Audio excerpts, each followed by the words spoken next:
Mais sur Luis, je crois que tout le monde connaît l'attachement que je porte à ce joueur, comme à tous les autres joueurs, mais c'est vrai que Luis est un grand professionnel. En janvier dernier, il avait voulu aller en Chine, il avait reçu une très grosse offre en Chine, et je lui avais demandé de rester, ce qu'il a fait, et je crois qu'il s'est comporté toujours en grand professionnel sur la deuxième partie de saison dernière. Et puis, il a reçu une autre offre, et il m'a vraiment demandé de pouvoir partir. C'est difficile d'avoir un joueur qui souhaite partir ailleurs, et je crois qu'à l'Olympique de Marseille, on a besoin de joueurs qui veulent porter le maillot. Il l'a fait, et il l'a fait avec quel talent. Mais je crois qu'il avait envie de vivre une autre expérience. Et donc, il est en Turquie, et on va voir ce qui va se passer, mais il est probable que Luis démarre les prochains jours avec Fenerbahçe. On a trouvé un accord avec le club, absolument. Il y a des discussions, je ne vais pas m'appesantir. Aujourd'hui, elles ne sont pas arrêtées, donc on verra. Je crois qu'on n'a pas d'obligation de recruter un autre joueur.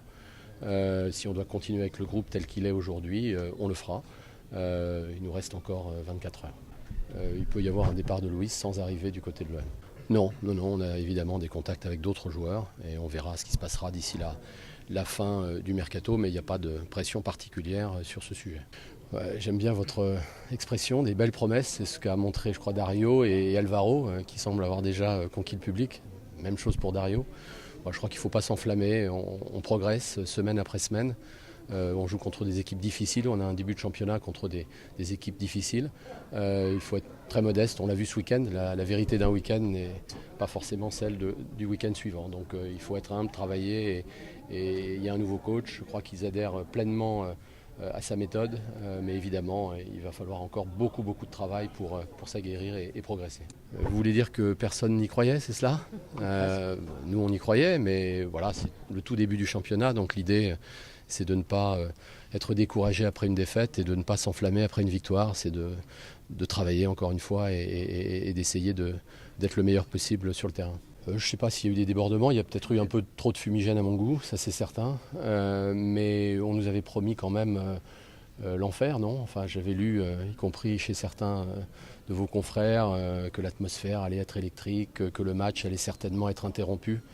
Et comme souvent à Marseille, on n'a pas vu ça. Ce qu'on a vu d'abord, c'est une ambiance absolument exceptionnelle, comme je pense il n'en existe aucune autre en France. Et je trouve qu'on ne le souligne pas suffisamment. Je crois que le spectacle qui était en tribune, les encouragements étaient absolument magnifiques et ça a participé, j'en suis sûr, à la performance des joueurs parce qu'ils ont besoin du public, ils ont besoin que le public soit derrière eux et donc je suis pour ma part très heureux de cette ambiance, de cette atmosphère ce soir.